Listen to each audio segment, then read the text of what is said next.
Haggai takes place during the time of Judah's return from Babylonian captivity. The history of that is recorded in the book of Ezra. In fact, Haggai and Zechariah are both named in the book of Ezra. The sequel would be the book of Nehemiah. So in Haggai, the rebuilding of the temple, people have returned to the land, has ceased with the laying of the foundation. They laid the foundation and everything stopped. And it's now been 16 years, just the foundation. God raises up Haggai. And Haggai preaches 4 messages in the span of 3.5 months. And we learn that from chapters 1 and 2. The theme of these messages, the first message takes place in chapter 1, verses 1 through 15. He's calling upon them to evaluate their priorities. Chapter 2, verses 1 through 9, the people are discouraged because the work is now continued, but the temple, they could see by the foundation, is going to be smaller, not have the same glory. So Haggai basically tells them in the second message, you're looking at things all wrong. You're not looking at it correctly. Chapter 2, verse 10 through 19, he calls upon them to remember God's grace. Do not look to yourself for help, but look to the Lord. And then in chapter 2, verses 20 through 23, he calls upon them to strengthen their faith. So in the first message that Haggai preached, he preached to a very apathetic people concerning the Lord's work. Again, it's been 16 years, and all they have is the foundation. In the other messages, he's preaching to a very discouraged people concerning the Lord's work. Same people, but different circumstances. I'd like to read verses 12 through 14 of chapter 1, and then chapter 2, verse 4. Then Zerubbabel, the son of Shealtiel, and Joshua, the son of Josedech, the high priest, with all the remnant of the people, obeyed the voice of the Lord their God, and the words of Haggai the prophet, as the Lord their God had sent him, and the people did fear before the Lord. Then spake Haggai, the Lord's messenger, in the Lord's message unto the people, saying, I am with you, saith the Lord. And the Lord stirred up the spirit of Zerubbabel, the son of Shealtiel, governor of Judah, and the spirit of Joshua, the son of Josedech, the high priest, and the spirit of all the remnant of the people. And they came and did work in the house of the Lord of hosts, their God. In chapter 2 and verse 4, Yet now be strong, O Zerubbabel, saith the Lord, and be strong, O Joshua, the son of Josedech, the high priest, and be strong, all ye people of the land, saith the Lord, and work, for I am with you, saith the Lord of hosts. Now, between these two passages that we've just read, there is a month and 20 days. And we know that from comparing chapter 1, verse 1 with chapter 2, verse 1. So there's a month and 20 days between these two passages. The verses that we read in chapter 1, we see that the first message that Haggai preached. And in verse 12, there is a renewal of obedience. The people obeyed. the voice of the Lord their God. And there was a renewal of reverence. We see that the people did fear before the Lord. And then in verse 13, Haggai said to the people in the name of the Lord, I am with you, saith the Lord. And then we read in verse 14 that the Lord stirred up the spirit of Zerubbabel and the spirit of Joshua and the spirit of the remnant of the people. All of this after 16 years of apathy, of indifference. It was the promise of the Lord's presence that caused this stirring of Zerubbabel and Joshua and the people. It was the presence of God, the promise of God's presence, that created an excitement, created a spirit of inspiration, and stimulated the people in the work of the Lord.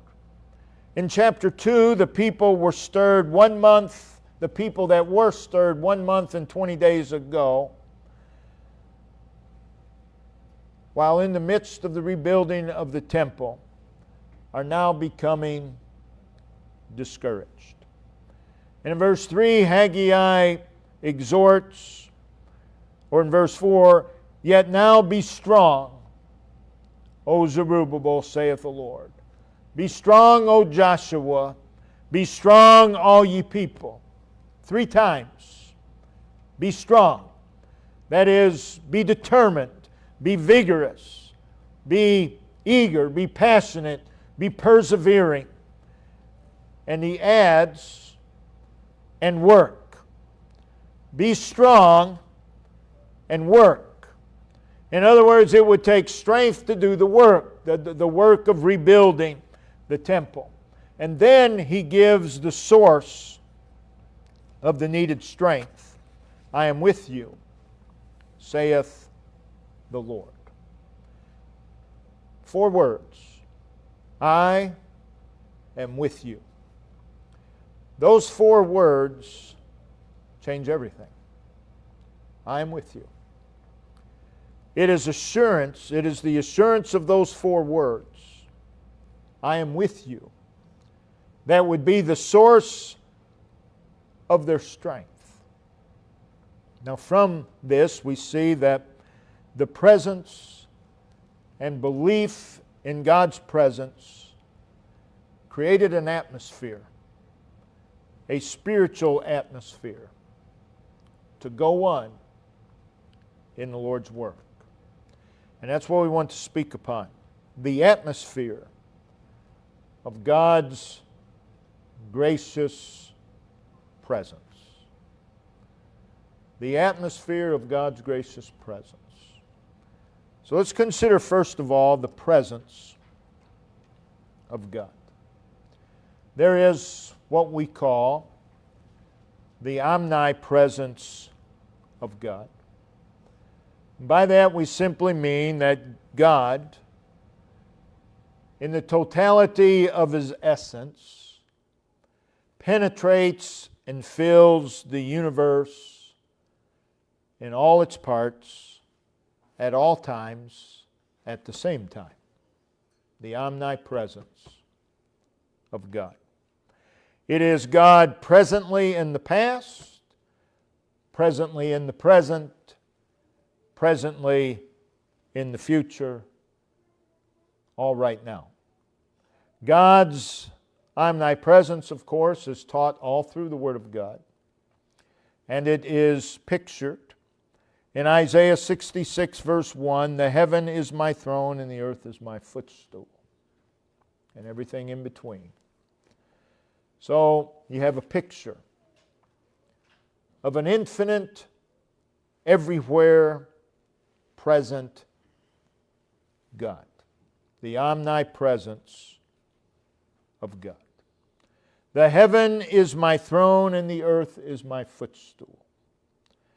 That illustrates the vastness of God, the extensiveness, the enormity,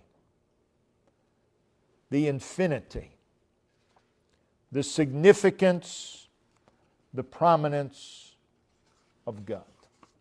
God is everywhere at the same time. Heaven is my throne, the earth is my footstool. That's quite an image. That's a picture of His magnificence. It's a picture, it reminds us that we cannot comprehend God. It's a picture of the sovereignty of God. But overall, it is a declaration of His omnipresence. It's what Solomon acknowledged in 1 Kings 8 at the completion and the dedication of the temple. Following God's glory filling the temple, we read there in 1 Kings 8:22 that Solomon stood before the altar of the Lord in the presence of all the congregation of Israel and spread forth his hands toward heaven. And then we read in verse 27 of 1 Kings 8, as part of his prayer, that he said, "Behold, the heaven and heaven of heavens cannot contain thee. How much less this house that I have builded." His heart is overwhelmed when he thinks of the presence of God. And with humility and absolute amazement, and certainly with reverence and praise and a spirit of worship, he speaks those words. The heaven of heavens, the heaven and heaven of heavens cannot contain thee. There is no place where God is not. He cannot be confined. And there is no place where God is not God. There is no place where God is not, but there is also no place where God is not God. So here, there, and everywhere, God. No time, no place has any effect upon who He is. So we have the omnipresence of God. We can call that the general presence of God. There is also the manifest gracious presence of God. And I believe that this is the presence spoken of in our text when the Lord said, "I am with you." It is the special, gracious presence of God. It is a personal and real presence. It is the presence of relationship. It is the presence of acceptance. It is the presence of favor. It is the presence that the Lord spoke of when He said to Abraham in Genesis 26:24, "I am with thee. I am with thee." Not in an omnipresent way, though that is true, but in a very special way. And it's what He said to Jacob in Genesis 28:15, "I am with thee. I am, and I am with thee." And He's always who He is. I am. It is this presence that God spoke of to Moses. Remember the burning bush. Exodus chapter 3, verse 12, He said, "Certainly I will be with thee." And in Exodus 33:14, "My presence," speaking to Moses, "shall go with thee." And then when Moses was 120 years old, Deuteronomy 31 verse 6, "The Lord thy God, He it is that doth go with thee." The Lord thy God, He it is that goeth with thee.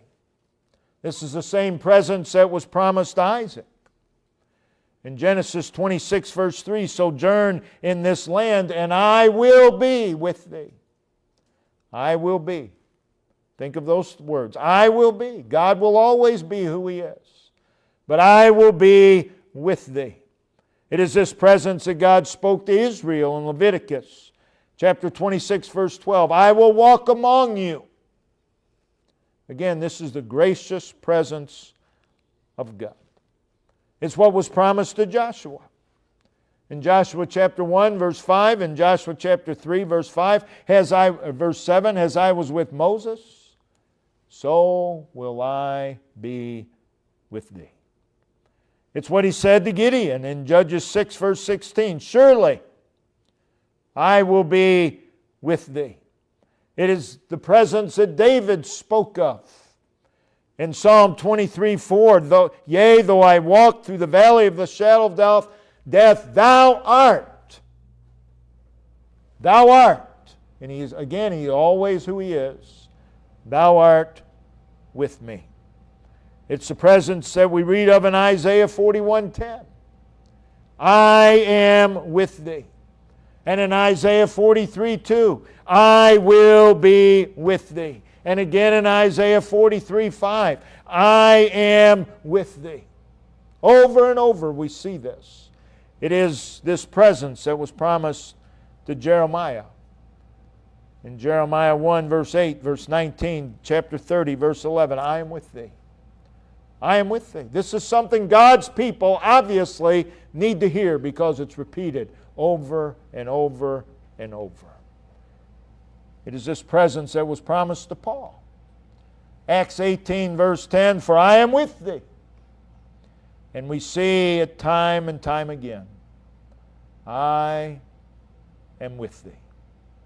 It is the gracious, favorable presence of God. It is God's presence as our rock, as our refuge, as our fortress, as our shield, as our shepherd. It is the manifestation of His love, His mercy, His long-suffering, and His care. I am with you. So let's look at this gracious presence of God that is promised. Twice in our text verses in Haggai, we hear God say, I am with you. And then it is added, saith the Lord. Saith the Lord. The reason saith the Lord is added is to give assurance, to give confidence, to give certainty, to give expectation to, I am with you, saith the Lord. By adding saith the Lord, Haggai is saying this is a promise, this is a pledge, this is a vow, this is an oath of God. This is not man speaking. This is the promise of God. I am with you, saith the Lord. And by adding again, saith the Lord, Haggai is really proclaiming the character of the Lord, Jehovah. And again, this gives assurance and confidence and certainty. He's stating the reason, when he adds, saith the Lord, he is stating the reason to expect. I am with you. We ought to expect it. We ought to expect God's presence. It shouldn't just be an off and on thing. We ought to expect it because the Lord said it.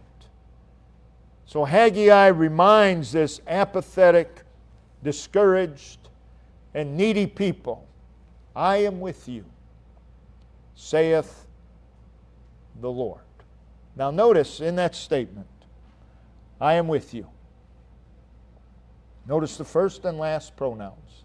I, you. I, you. I, of course, states the person of the Lord. I am states that He is absolute in His being. He is self-existent. He is immutable. He is the sovereign one. He is the Almighty God, the possessor of all might, all strength, and all power. He is eternal. He is the always all-sufficient one. It is He who reigns supreme with absolute authority and control.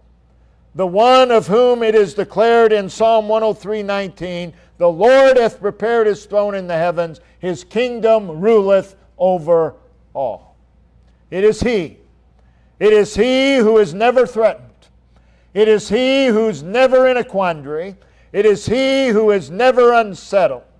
I am. I, and then you have you. Two polar opposites. I, God, and you. It is the Creator and the creature. It is the infinite and the finite. It is the Almighty Sovereign God, the ruler and the subjects. It is the power and it is the weakness. It is knowledge, it is ignorance. I, you. It is holiness and it is sinfulness.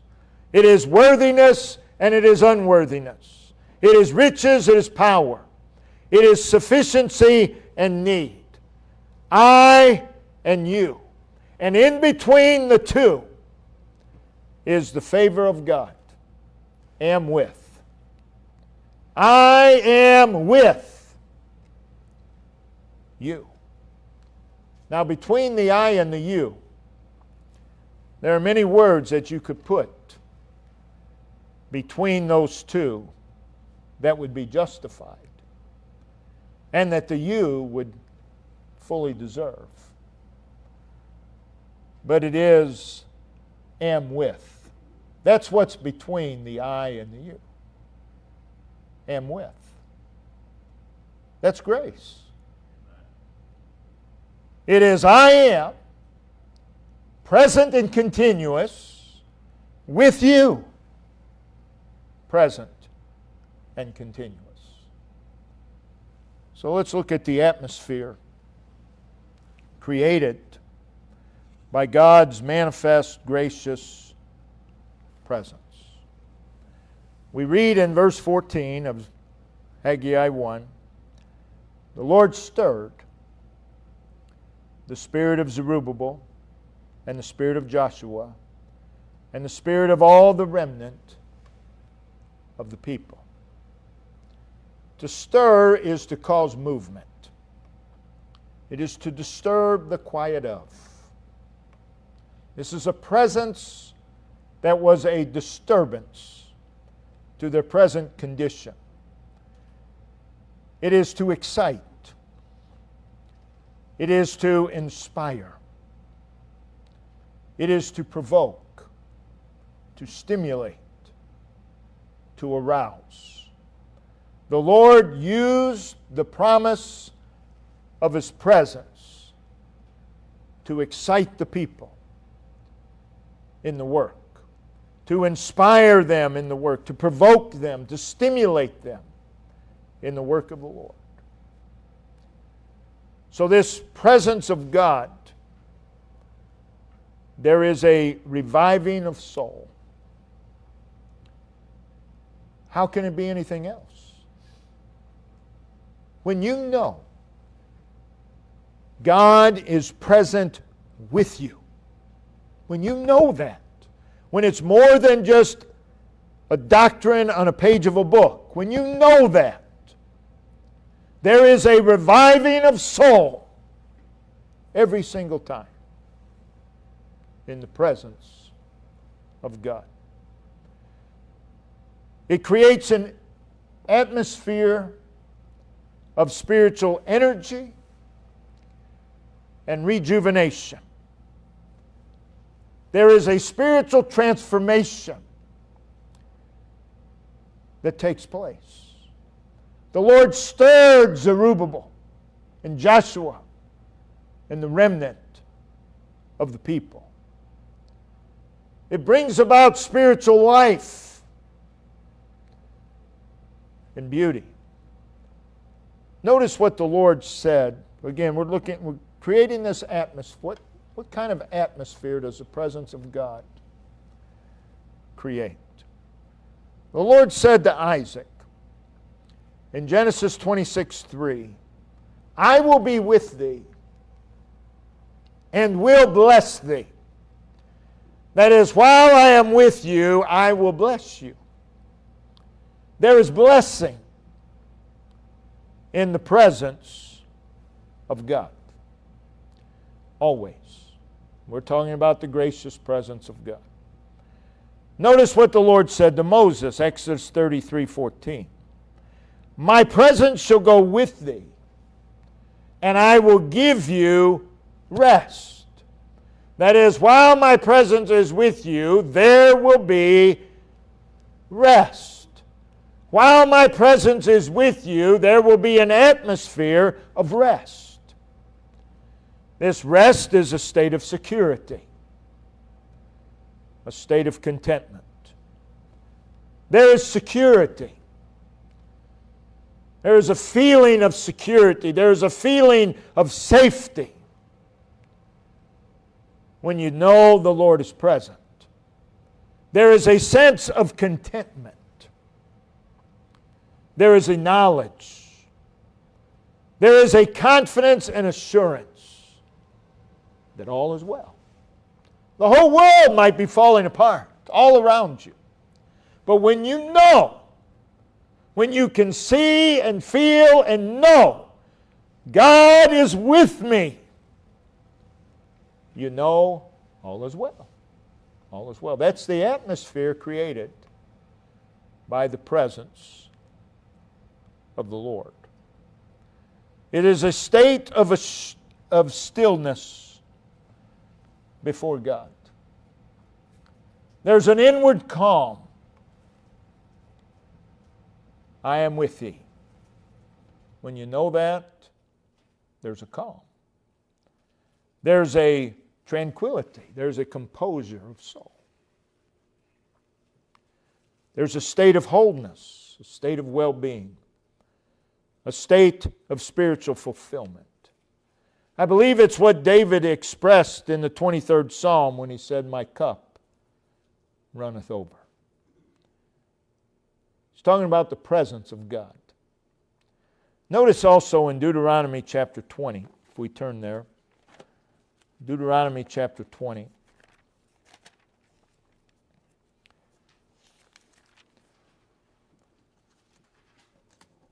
Verse 1. When thou goest out to battle against thine enemies, and seest horses and chariots and a people more than thou, be not afraid of them. For, in other words, he's going to state the reason not to fear. The Lord thy God is with thee, which brought thee up out of the land of Egypt. In verse 4, for the Lord your God is He that goeth with you to fight for you against your enemies, to save you. Presence of God created an atmosphere of confidence. There's just an atmosphere of confidence. In Genesis 26, verse 24, in Isaiah 41:10, in Isaiah 43:5, in Jeremiah 46:28, it is fear not, for or because I am with thee. That's all they needed to know. They didn't need to know how things would turn out. All they needed to know was I am with thee. And there was an atmosphere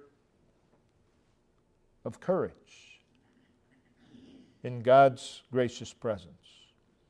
In Judges 2, verse 18, speaking of the judges of Israel, when the Lord raised them up judges, then the Lord was with the judge and delivered them out of the hand of their enemies all the days of the judge.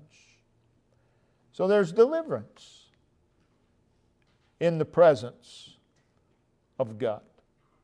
Jeremiah 1, verse 19, and they shall fight against thee, but they shall not prevail against thee. And here's why. for I am with thee. For I am with thee. There's an atmosphere when God is present. There's victory.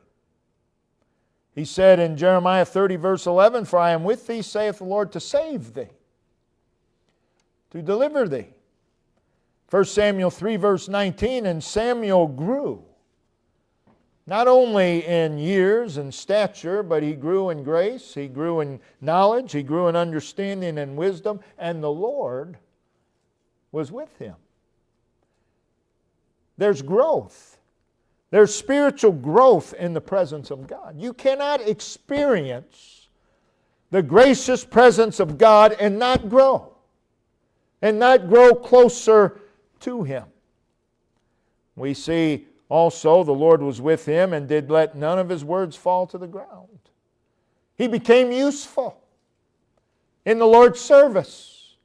So we see in the presence of God there is growth, and that is where we become useful in the Lord's work. It is in the presence of God. Notice in 1 Samuel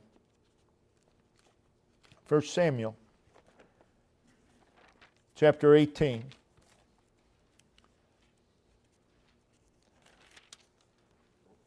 Verse 11 and verse 12. And Saul was afraid of David because the Lord was with him. Saul could see that. And was departed from Saul. We see the Lord was with him. And then notice in verse 18, verse 28, and Saul saw and knew that the Lord was with David. You see, there was protection in the presence of God from the sources of evil. 1 Kings 18, verse 7, we read concerning Hezekiah, and the Lord was with him, and he prospered whithersoever he went. There's flourishing in the gracious presence of God. In Psalm 46, verse 1, God is a present help. So there's help in the presence of God. That is assistance, relief, support. In Isaiah 43, verse 2, it is, when thou passest through the waters, I will be with thee. It doesn't matter how deep the waters are. It doesn't matter how strong the current. None of that matters. What matters is, I will be with thee. Get your eyes off the waters and get your eyes upon, I will be with thee. And though the rivers, and through the rivers, they shall not overflow thee. That means they're threatening. But they won't overflow thee because I'm with thee. When thou walkest through the fire, thou shalt not be burned, neither shall the flame kindle upon thee. So we see the special enabling presence of God. We are enabled in the presence of God. In Psalm 16:11, in thy presence is fullness of joy. So the presence of God creates an atmosphere of comfort. It creates an atmosphere of joy. If that's not the atmosphere, then you're not seeing and feeling the presence of God. So from all of this, we see the wonderful atmosphere of, I am with you, saith the Lord. And I believe that the gracious presence of God will change the atmosphere of any darkness, of any valley, of any difficulty, of any journey. I am with thee. We need to hear those words. We not only need to hear them, we need to see it. We need to feel it. Psalm 140, verse 13, we see that the presence of God is a place where we can dwell. It's a place where we can live. The upright shall dwell in thy presence. What a dwelling place. Where do we dwell? Where do we dwell throughout the day?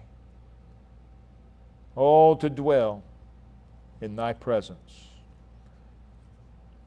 Psalm 90, we see God, when we've preached on this before, we see a picture of God dwelling in our dwelling place, has our dwelling place. That's the gracious presence of God. We ought to long, we ought to pray for the special presence of God. We ought to pray for it every day, that the Lord would go with us. Psalm 27, verse 8, when thou said, seek ye my face, that's the presence of God. My heart said unto thee, thy face, Lord, will I seek. And we have this promise in Jeremiah 29:13, and ye shall seek me and find me when ye search for me with all your heart. God's not hiding. We just have to look for Him. Desire and pursue His presence in all places. You don't know what place you might find yourself in tomorrow, but long for the presence of God in all circumstances, in all conditions. All for the gracious presence of God. We need it. There isn't anyone here that does not need every single day the presence of God in our lives. This is not just an occasional need. We need Him every day in our lives. We need to see and feel His presence. And oh, what an atmosphere it creates. And what an atmosphere that we can live in. Simply the presence of God. Brother Ben, if you